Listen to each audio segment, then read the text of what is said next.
اس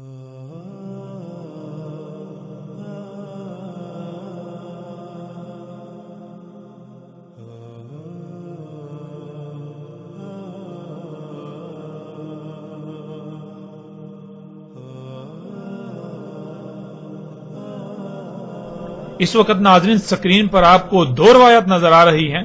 ہم ان دونوں روایات پر اکٹھے ہی بات کریں گے. سب سے پہلے ہم ان روایات میں استعمال ہونے والے الفاظ کو جان لیتے ہیں. ان میں پہلا لفظ ہے دابا، اور جس کے معنی ہم پیچھے کئی مرتبہ بیان کر چکے ہیں اور واضح کر چکے ہیں. دابا دابا کہتے ہیں حرکت کرنے والی مخلوقات کو، وہ جو تیر کر، رینگ کر، چل کر یا اڑ کر حرکت کرتی ہیں.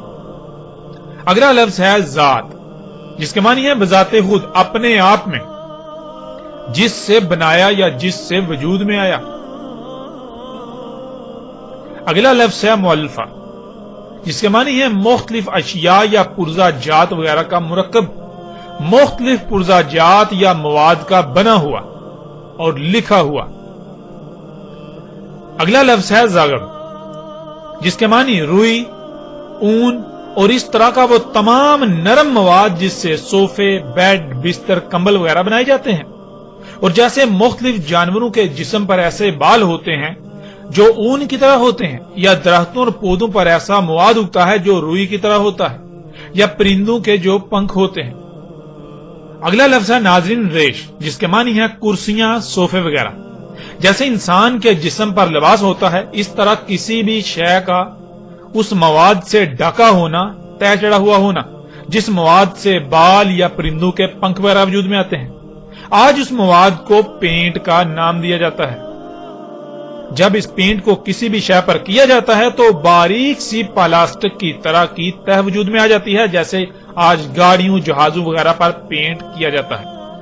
اور کپڑے یہ ایسے مواد سے ڈھکے ہونا. اگلا لفظ ہے لون، جس کے معنی ہے رنگ. اگلا لفظ ہے وبر، جس کے معنی ہے ہر طرف سے یا بہت زیادہ یا زیادہ تر حصہ اس مواد سے ڈھکا ہونا، تہ چڑھا ہوا ہونا، جس مواد سے بال یا پرندوں کے پنکھ وجود میں آتے ہیں. آج اس مواد کو پینٹ کا نام دیا جاتا ہے.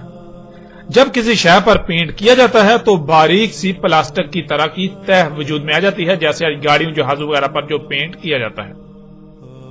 اب آتے ہیں ناظرین ان روایات کی طرف.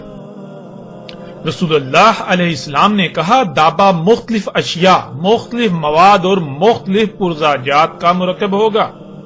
وہ لکھا ہوا بھی ہوگا، وہ اپنے آپ میں ہوگا، یعنی وہ جس مواد سے بنا ہوگا وہ نرم ملائم مواد ہوگا.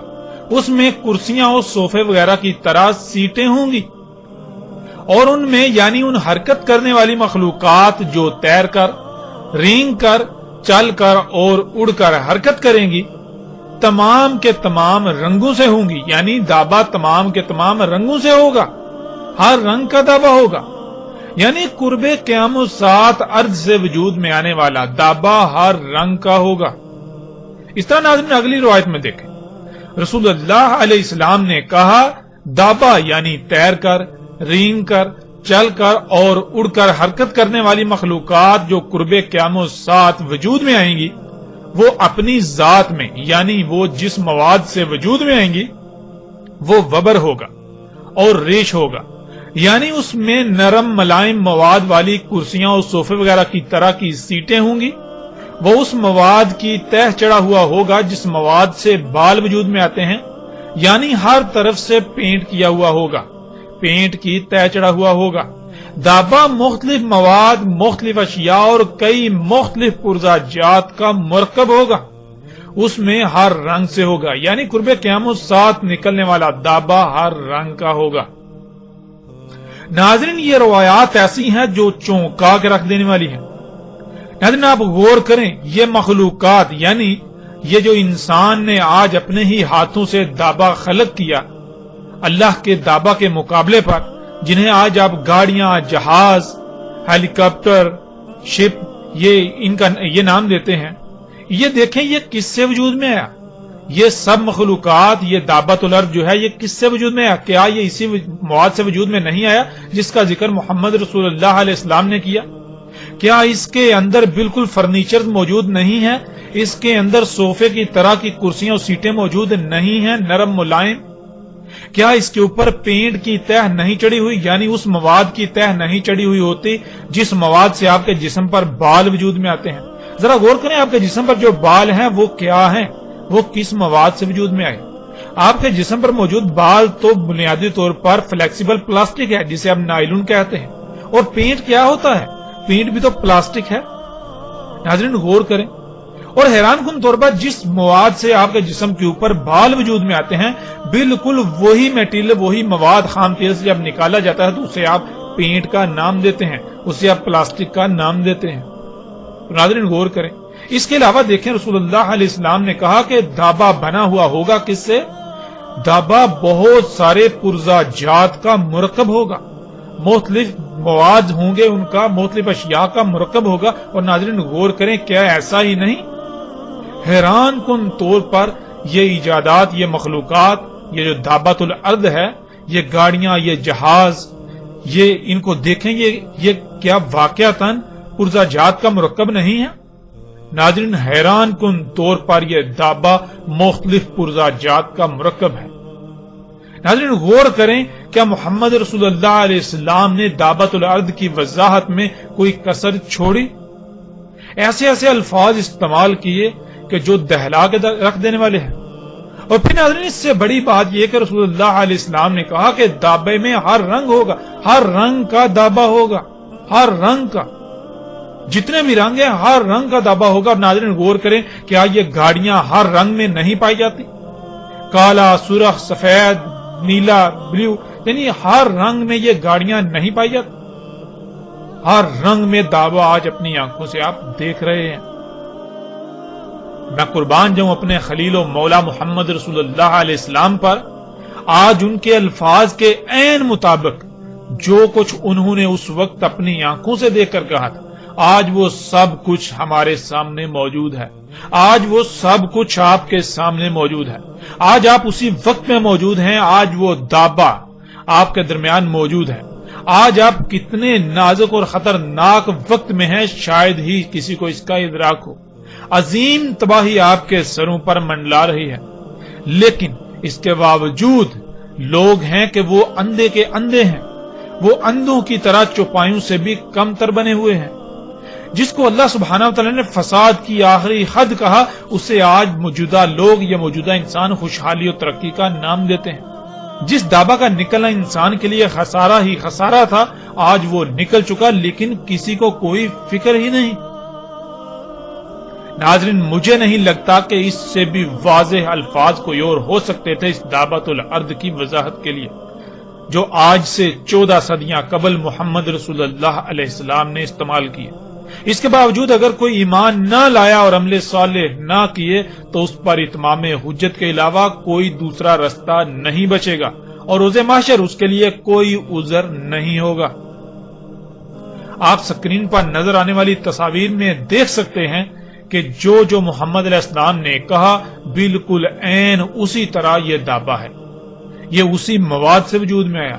اس کے اندر نرم ملائم سیٹیں ہیں، یہ پینٹ کی تہ چڑھا ہوا ہے، یہ طرح طرح کے مختلف پرزا جات کا مرکب ہے، یہ مختلف مواد کا مرکب ہے، مختلف اشیاء کا مرکب ہے۔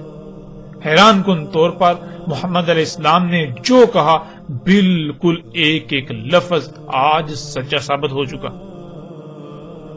اور یہاں ایک بار پھر ان لوگوں کو دعوت دی جاتی ہے اور ان سے سوال بھی کیا جاتا ہے کہ جو یہ کہتے ہیں کہ دابۃ الارض بنیادی طور پر ایک کیڑا ہے جو زمین سے نکلے گا قرب قیامت ساتھ،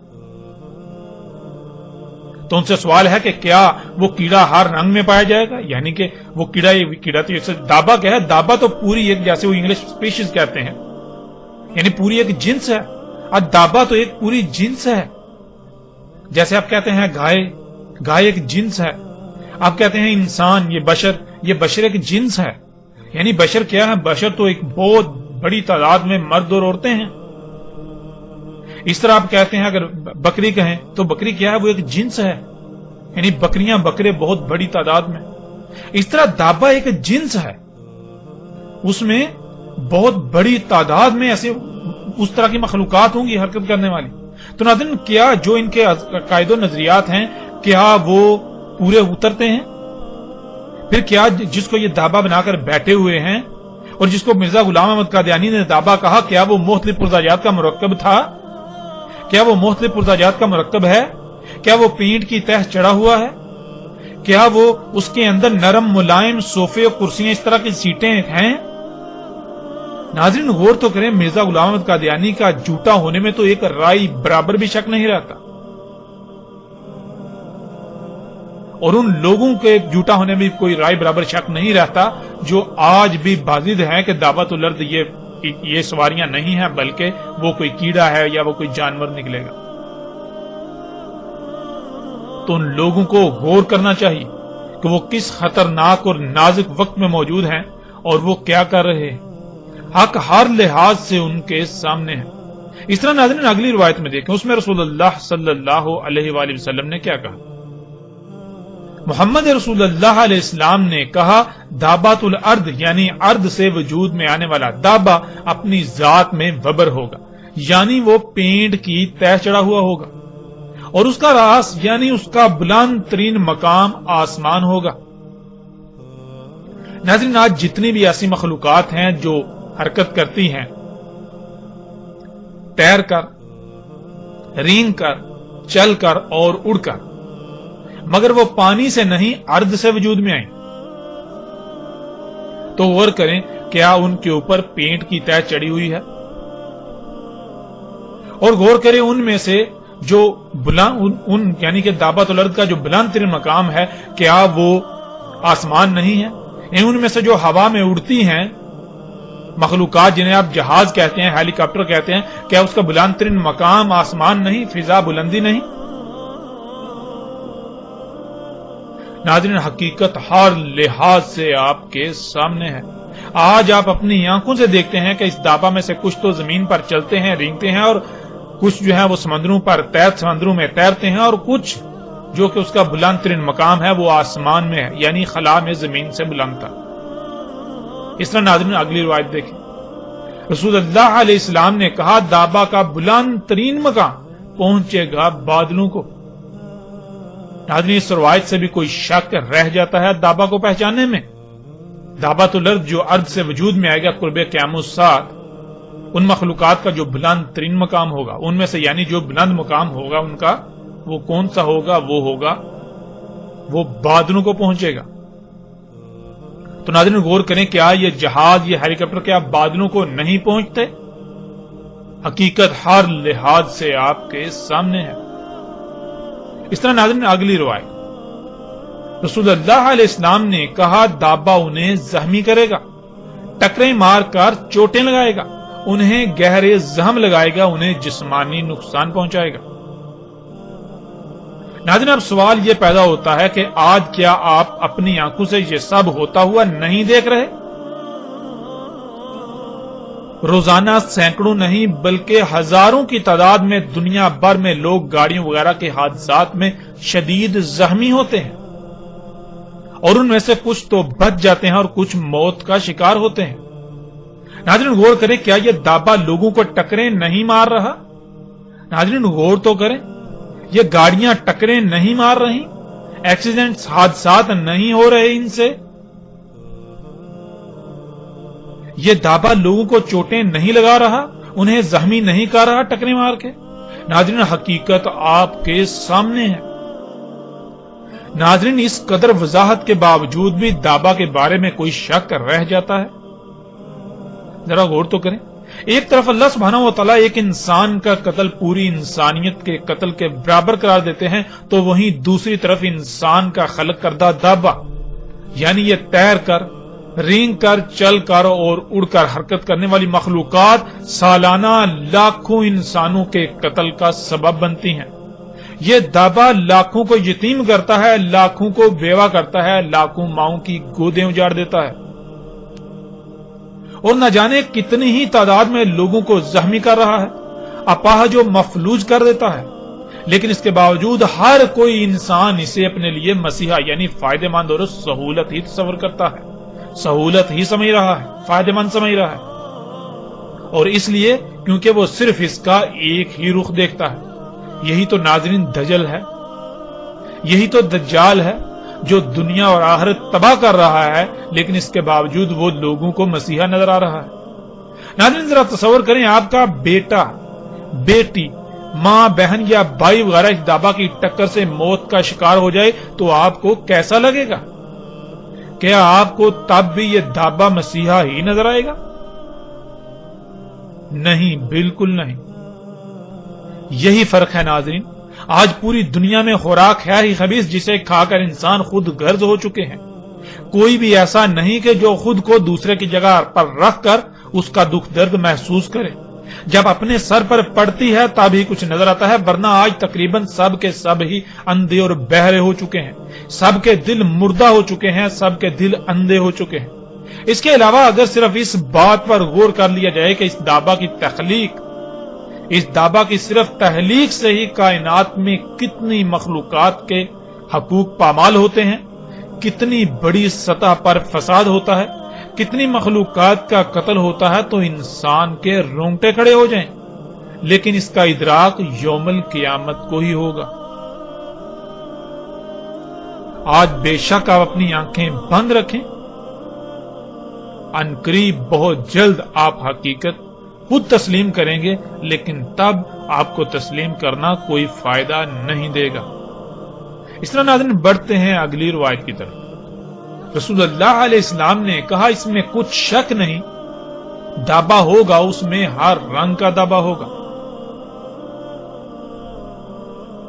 اور ناظرین آج آپ اپنی آنکھوں سے یہ سب کچھ دیکھ رہے ہیں، کیا یہ دابا ہر رنگ میں موجود نہیں ہے؟ ذرا غور تو کریں۔ بڑھتے ہیں ناظرین اگلی روایت کی طرف، اور یہ روایت ایسی ہے جو آپ کو دہلا کر رکھ دے گی، آپ کے رونگٹے کھڑے کر دے گی۔ سب سے پہلے حسب سابق اس روایت میں استعمال ہونے والے الفاظ کو جان لیتے ہیں۔ ان میں سب سے پہلا لفظ دابا جس کے معنی آپ جانتے ہیں، پھر اگلا لفظ ہے حیط جس کے معنی ہے محاصرہ، گھیراؤ، حصار یا ایسی جگہ جو ہر طرف سے بند ہو جس سے باہر نکلنا ممکن نہ ہو سوائے اس کے دروازے سے، اگر دروازہ موجود ہو تو، ورنہ اسی کے اندر رہنا ہو۔ اگلا لفظ ہے صد۔ صد ناظرین کہتے ہیں مادی یا غیر مادی رکاوٹ کو۔ غیر مادی رکاوٹ کے معنی مادی پر غالب ہیں۔ اگلا لفظ ہے ابواب جو کہ باب کی جمع ہے، اور باب کہتے ہیں داخل ہونے اور باہر نکلنے کے رستے کو، دخول اور خروج کے مقامات کو۔ پھر اگلا لفظ ہے طرح جس کے معنی ہے شے بنا کر اسے لانچ کرنا، یعنی شے بنا کر اسے متحرک کرنا، شے خلق کر کے اسے کہیں چھوڑ دینا یا آپریٹ کرنا۔ اگلا لفظ ہے وحش جس کے معنی ہے ایسی عجیب الخلقت مخلوق جو موجود نہ ہو تو تصوراتی مخلوق، اور اگر موجود ہو تو بہت زیادہ مشہور و معروف مخلوق، ایسی مخلوق جو بے قابو اور ہر طرف سے نقصان پہنچائے، ایسی مخلوق جو جہاں موجود ہو اس کو اتنا فساد زدہ کر دے کہ وہ شاید تباہ ہو جائے، ایسی مخلوق جو بے قابو ہو کر ہر طرف کے در و دیوار توڑ دے، انہیں کھوکھلا کر دے، ایسی مخلوق جو عیب دار ہو، ایسی مخلوق جو قوت و زور ہر طرح کی صلاحیتوں میں بڑھ کر ہو، ایسی مخلوق جو اپنے وزن اور حجم کے اعتبار سے بہت لمبی چوڑی اونچی یا بڑی ہو، عجیب الخلقت مخلوق جو خلاف قانون خلق کی جائے، ایسی مخلوق جو انتہائی پرخطر یعنی خطرے سے بری ہوئی ہو، ایسی مخلوق جس کے سامنے اس سے پہلے موجود مخلوقات طاقت زور صلاحیتوں سمیت ہر لحاظ سے بہت کم اور بے بس ہو جائیں، ایسی مخلوق جو جہاں موجود ہو وہاں موجود مخلوقات میں سے طاقتور ترین مخلوقات پر بھی غالب آ جائے، ایسی مخلوق جس کے سامنے شیر صفت بھی چوہے سے کم تر نظر آئے۔ ناظرین لفظ وحش کے یہ چند معنی ہیں جو غالب ترین معنی ہیں، ان کے علاوہ لفظ وحش کے معنی بہت وسیع ہیں، لیکن ہم نے کوشش کی کہ جو معنی غالب ترین ہیں جو باقی معنوں کا احاطہ کریں وہی بیان کیے جائیں۔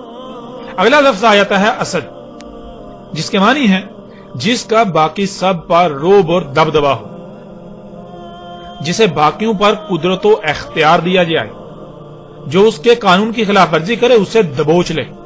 یہ سب صفات جنگل کے جانوروں میں سے شیر میں پائی جاتی ہیں، اسی وجہ سے شیر کو عربی میں اسد کہا جاتا ہے، کیونکہ شیر کے سامنے جنگل کے تمام جانور دب کے رہتے ہیں. شیر کو سب پر قدرت و اختیار حاصل ہوتا ہے. اس وجہ سے شیر کو عربی میں اسد کہا جاتا ہے. اگلا لفظ ہے ارتعد، جس کے معنی ہے کانپنا، تھرتھرانا، ہلنا، کپکپی وغیرہ. پھر اگلا لفظ ہے سلطان، جس کے معنی ہے کسی شے میں یا اس پر اثر انداز ہونے کا اختیار، اختیارات منتقل کرنا، کمانڈ، بالادستی، اثر و رسوخ، طاقت، قوت، خود مختاری، سلطنت، حکومت، گرفت، مہارت، کسی شے پر اثر انداز ہونے کا مکمل اختیار، غیر منصفانہ استعمال، مطلق العنانیت، آمرانہ پن، حکم دینے کا اختیار، اطاعت کروانے کی قدرت، غلبہ پانا، جانچ پڑتال، دبنگ پن، بادشاہی، کسی شے کو سیاسی نظام کے ذریعے اپنے تابع رکھنا، سیاسی اختیار وغیرہ. اب ناظرین آتے ہیں اس روایت کی طرف.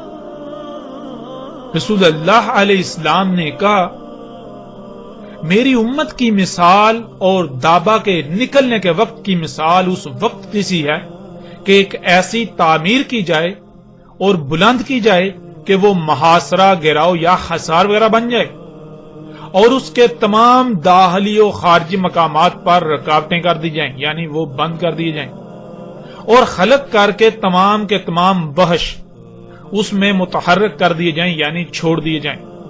پھر لایا جائے ایک شیر، یعنی ایک اسد، جسے پس چھوڑ دیا جائے ان کے درمیان، پس وہ حصار، تھر تھرانا، کانپنا شروع کر دے. جہاں سے اسے کھوکھلا کر دیا گیا گرنا شروع کر دے اس شیر پر ہر جانب سے. دابا نکلے گا تو بالکل یہی مثال میرے غلام امتی کی ہوگی، کوئی ایک بھی نہیں بھاگ پائے گا اس سے مگر اس کے درمیان لا چھوڑا جائے گا، اور اس کے لیے یعنی دابا کے لیے ہے سلطان ہمارے رب عظیم سے. ناظرین، رسول اللہ علیہ السلام نے بہت ہی لرزا دینے والی مثال بیان کی.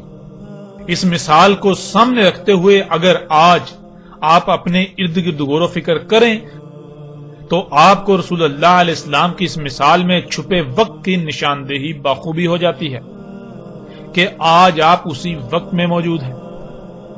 ناظرین، جیسے آپ کوئی بڑی سی عمارت تعمیر کریں جو ایک گنبد کی مانند ہو، ہر طرف سے بند ایک حصار ہو، بالکل ایک حصار کی مانند بلند، آپ اس پر چڑھ بھی نہ سکیں.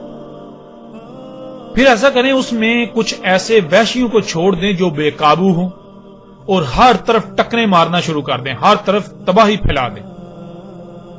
اور پھر ایسا کریں، کسی ایسے کو بھی اس میں داخل کر کے اس کے باہر نکلنے کے دروازے رستے بند کر دیں جو بہت طاقت والا ہو، یعنی ایسا جس کی مثال، یعنی جیسے جنگل میں تمام جانوروں میں شیر جو ہوتا ہے سب اس سے کانپتے ہیں، سب اس سے ڈرتے ہیں، وہ قوت اختیار طاقت میں سب سے بڑھ کر ہوتا ہے، بالکل ایسے کسی کو پھر لا کر اس میں اس عمارت کے اندر چھوڑ دیں ان وحوش کے درمیان.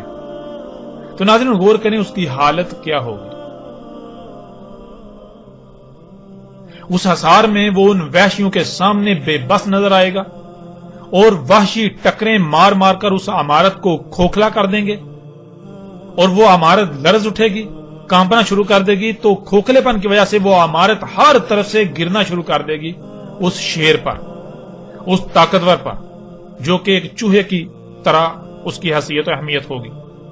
ایسے جیسے کہ اینٹوں کی بارش ہوتی ہے اور اس کے لیے کوئی بھی جائے پناہ نہیں ہوگی، جسے اس حصار میں ان وحشیوں کے درمیان لا چھوڑا گیا تھا. خواہ وہ کتنا ہی طاقتور کیوں نہ ہو، وہ ان کے سامنے بے بس و مجبور ہوگا.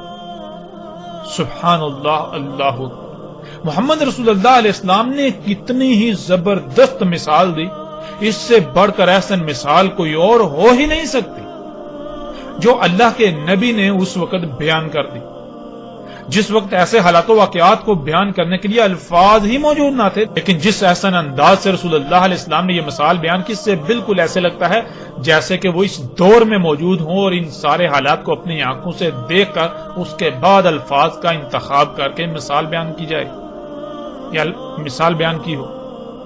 قرآن میں اللہ سبحانہ وتعالی نے بار بار اپنی آیات میں غور و فکر کرنے کا حکم دیا. جب غور و فکر کریں تو پتہ چلتا ہے کہ اللہ سبحانہ وتعالی نے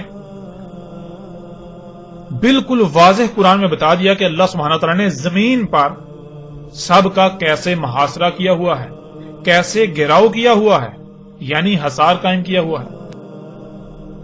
اللہ سبحانہ و تعالیٰ نے جہاں ہر شے اور اپنے علم سے محاصرہ کیا ہوا ہے تو وہیں زمین کے گرد تہ در تہ 7 پردے بنا کر بھی محاصرہ کیا ہوا ہے، جسے آپ سکرین پر دیکھ سکتے ہیں۔ جیسے انسان کو گرم سرد موسمی اثرات سے بچنے کے لیے لباس کی ضرورت ہوتی ہے، بالکل اسی طرح اللہ سبحانہ و تعالیٰ نے زمین کو بھی لباس پہنایا ہوا ہے۔ زمین کی مقناطیسی قوت ہے اور زمین کے گرد گیسوں کی 7 تہیں ہیں، جنہیں اللہ سبحانہ و تعالیٰ نے زمین کے ساتھ آسمان بھی کہا۔ زمین کی مقناطیسی قوت اور یہ گیسوں کے 7 تہ در تہ حصار، یہ تہیں زمین کے گرد اللہ سبحانہ و تعالیٰ کا حصار ہیں۔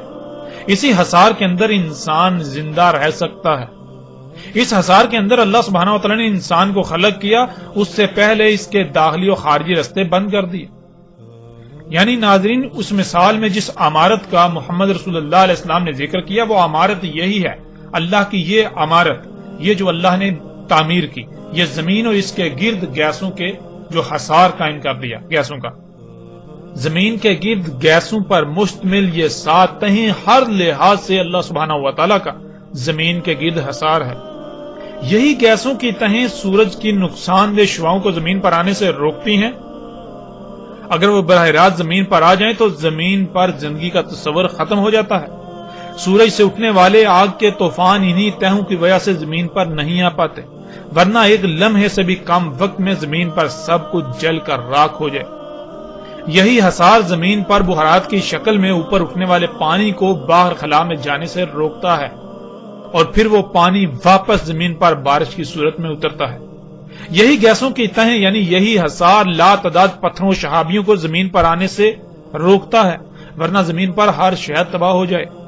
اس کے علاوہ اگر ان پر لکھا جائے یا ان پر بات کی جائے، اس حصار پر بات کی جائے تو ایک وسیع بات کی جا سکتی ہے۔ ہمارا مقصد اللہ سبحانہ و تعالیٰ کے بنائے ہوئے اس حصار کو سمجھنا ہے، جسے محمد رسول اللہ علیہ السلام نے ایک مثال سے یعنی ایک عمارت سے تشبیہ دی۔ پھر ناظرین، اللہ سبحانہ و تعالیٰ نے زمین کے اندر بھی انتہائی پیچیدہ نظام بنا دیا، اور اس طرح زمین کے اوپر بھی انتہائی پیچیدہ نظام بنا دیا۔ اللہ سبحانہ و تعالیٰ نے تمام مخلوقات کو خلق کر کے جس جس مقصد کے لیے خلق کیا، انہیں ان کے مقامات پر رکھ کر اس مقصد کو پورا کرنے پر لگا دیا۔ اگر کوئی بھی مخلوق اپنے مقام سے ہٹ جائے گی تو پھر زمین کا توازن برقرار نہیں رہے گا، پھر زمین پر بھی ہر طرف سے اسی طرح تباہی آئیں گی جیسے مثال میں اس حصار کا بیان کیا گیا۔ پیچھے ناظرین وحش کے معنی بیان کیے جا چکے ہیں۔ جب الوحش نے اللہ سبحانہ و تعالیٰ کے خلق کیے ہوئے اس حصار میں ہر طرف فساد و تباہی برپا کرنا تھی، اس کو رسول اللہ علیہ السلام نے دابا کہا، دابات الارض کہا۔ وحش یعنی وہ کون سی ایسی عجیب الخلقت مخلوقات ہیں جو پہلے موجود نہیں تھیں اور اب موجود ہیں، یا پھر ابھی بھی موجود نہیں، اور ایسی مخلوقات جن کے سامنے رسول اللہ علیہ السلام کے غلام امتی بے بس ہو جائیں گے، جو اللہ سبحانہ و تعالیٰ کی بنائی ہوئی عمارت یعنی اس زمین کو اتنا کھوکھلا کر دیں گے جس سے یہ لرزے گی، کانپے گی، یعنی زلزلے آئیں گے، ہر طرف سے اس پر تباہیاں آئیں گی، اللہ کی تمام مخلوقات میں خرابیاں اور تباہیاں ظاہر ہوں گی۔ کیا یہ سب آج نہیں ہو رہا؟ ناظرین غور تو کریں، آج کوئی ایک بھی شے ایسی نہیں جو فطرت پر ہو۔ لا تعداد بیماریاں، زلزلے، طوفان، آندیاں، سیلاب، موسموں میں غیر معمولی تغیر تبدل، سمندری مخلوقات کا لا تعداد قتل عام، بے وقت بارشیں، سانس لینے کے لیے آکسیجن بھی خالص نہیں، نہ کھانے کو، نہ پینے کو، نہ رہنے کو، حتیٰ کہ اللہ کی کوئی ایک بھی خلق زمین پر خالص نہیں رہی، خرابیوں سے پاک نہیں رہی۔ اور ایسی حالت میں اللہ کے غلاموں کی بالکل وہی کیفیت ہے جو کیفیت اس شیر کی جو اس حصار میں تھا، اور ہر طرف سے عمارت اس پر گر رہی ہے۔ ناظرین اللہ سبحانہ و تعالیٰ کے نبی محمد رسول اللہ علیہ السلام نے کہا کہ یہ سب تب ہوگا جب دابا خلق کر کے نکالا جائے گا۔ اس دابا کا خالق اللہ نہیں بلکہ خود انسان ہوگا۔ اللہ سبحان ہے، وہ ایسا دابا خلق نہیں کرتا جو اللہ کے قانون کے ہی خلاف کام کرے، سوائے اس کے کہ جسے اختیار دیا، اور وہ نافرمان ہو گیا یعنی انسان۔ یہ دابا ظلم کرنے والا ہے، اللہ کی تمام مخلوقات کے مقامات میں کمی کرنے والا ہے۔ اللہ سبحانہ وتعالیٰ قرآن میں بار بار کہتے ہیں کہ اللہ انسانوں پر ظلم نہیں کرتا، مگر انسان خود ہی اپنے آپ پر ظلم کرتے ہیں۔ اور اللہ سبحانہ وتعالیٰ یہ بھی کہتا ہے کہ اللہ عالمین کے لیے ظلم نہیں چاہتا، اور دنیا میں جو بھی ہلاکت و تباہی آتی ہے وہ انسانوں کے ہی کیے ہوئے ظلم کی وجہ سے آتی ہے۔ ظلم کرنے سے فساد ہوتا ہے اور فساد تباہی کا باعث بنتا ہے. اور قرآن میں ایسی درجنوں آیات ہیں جن میں اللہ سبحانہ وتعالی نے یہ کہا کہ اللہ ظلم نہیں کرتا، اللہ ظلم نہیں چاہتا، لیکن یہ انسان خود ہی ہیں جو ظلم کرتے ہیں. یہ جو تباہیاں آتی ہیں یہ کس وجہ سے آتی ہیں؟ یہ فساد، یہ تباہیاں کس وجہ سے؟ یہ انسانوں کے اپنے اعمال، اپنے کرتوتوں کی وجہ سے، جیسا کہ چند آیات کو آپ سکرین پر دیکھ رہے ہیں.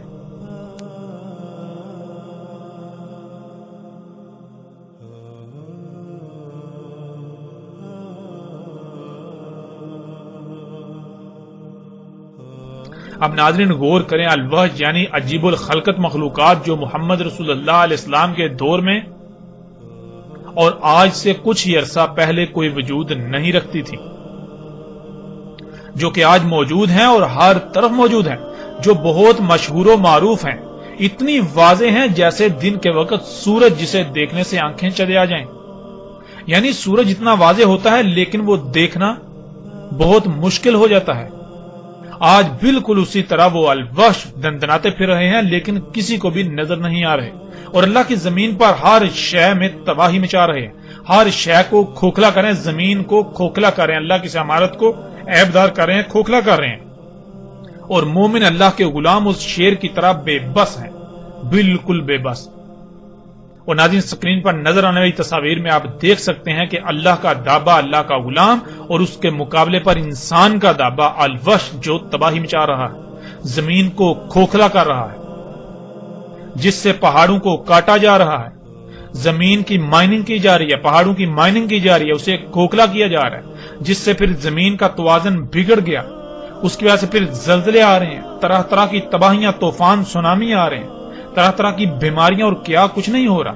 اور مومن جو کہ اللہ کا غلام ہے، جس کی حیثیت یعنی کہ جو زمین پر اللہ کا مالک ہے، جو اللہ کا نائب ہے، وہ ان وحوش کے سامنے بالکل بے بس ہے، ان مخلوقات کے سامنے بالکل بے بس ہے. یہ مخلوقات زمین کو اس طرح کھوکھلا کر رہی ہیں کہ انہیں کوئی روکنے والا ہے ہی نہیں، جیسے کہ ان کو سلطان حاصل ہے، ان کو قدرت حاصل ہے، ان کو سلطنت حاصل ہے، انہیں کوئی روکنے والا نہیں، یعنی مومن ان کو چاہ کر بھی نہیں روک سکتا. ناظرین تصاویر میں نظر آنے والی مشینوں سمیت باقی آج جتنی بھی ایسی مشینیں ہیں جن میں ہر قسم کی گاڑیاں بھی ہیں، یہ تمام وہ وحوش ہیں جن کا نہ صرف قرآن میں بھی ذکر ہے بلکہ محمد رسول اللہ علیہ السلام نے ان کے بارے میں تفصیل سے آگاہ کر دیا تھا. اور رسول اللہ علیہ السلام کے الفاظ کے عین مطابق آج مومن دابا کے سامنے، ان وحوش کے سامنے بالکل بے بس ہیں. ان وحوش نے، دابا نے اللہ کی بنائی ہوئی اس عمارت زمین کو ہر طرف سے اتنا کھوکھلا کر دیا کہ یہ عمارت آج ہر طرف سے گر رہی ہے. زلزلے، سیلاب، طوفان، بیماریاں، زمین کا دھنسنا، مصائب، تکالیف، جنگ و جدل سمیت ہر طریقے اور ہر طرف سے اللہ کی عمارت گر رہی ہے، تباہیوں کا شکار ہے.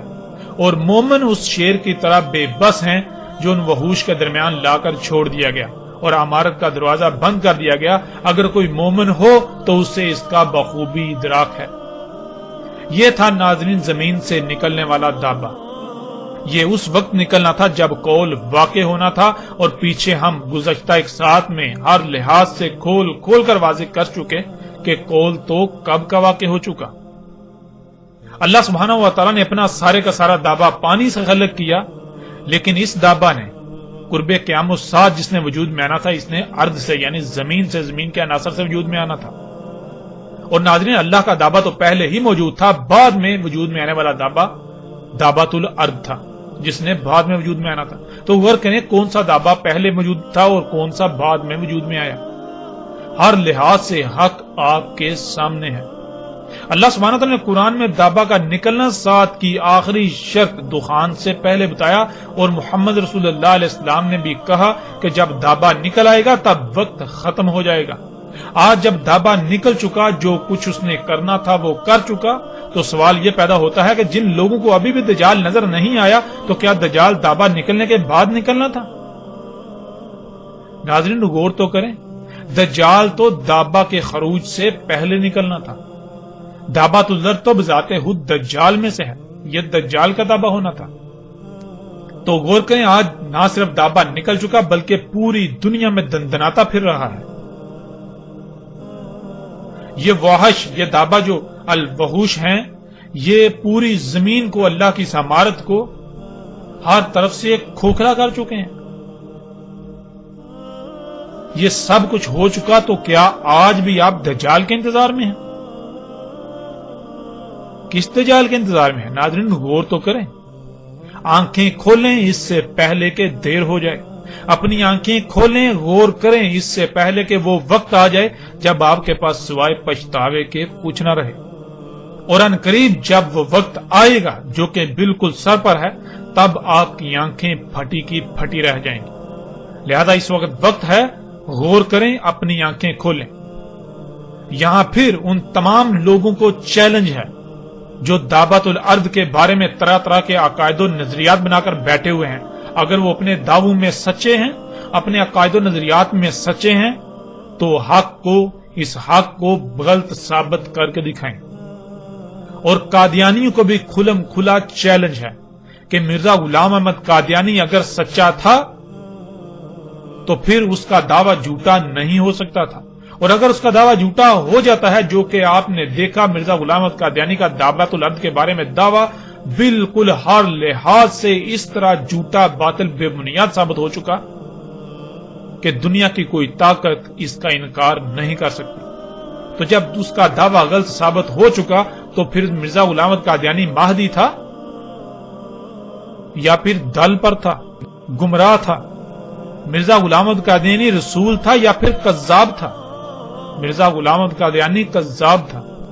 مرزا غلام احمد قادیانی مثل مسیح تھا یا پھر بذات خود ایک دجال تھا؟ حقیقت آپ کے سامنے ہے، مرزا غلام احمد قادیانی بذات خود ایک دجال تھا، جو انسانوں میں سے جن دجالون کذابون نے آنا تھا۔ اور قادیانی کو ہم پھر کہتے ہیں کہ اس قدر حق واضح ہونے کے باوجود اگر آپ لوگ حق کو تسلیم نہیں کرتے، اپنی آنکھیں بند کیے ہوئے رہتے ہو، تو پھر جان لو دنیا میں جتنے بھی مشرک ہیں ان میں سے سب سے بڑھ کر مشرک تمہارے علاوہ اور کوئی نہیں ہو سکتا۔ آپ وہ لوگ تھے جو حق کے دعوے دار تھے۔ آپ دن رات چیختے ہیں، چلاتے ہیں کہ ہم اہل حق ہیں، ہم اہل حق ہیں، تو آپ کی تو بنیادیں ہی ہل چکی، آپ کی بنیادیں ہی اکھڑ چکی۔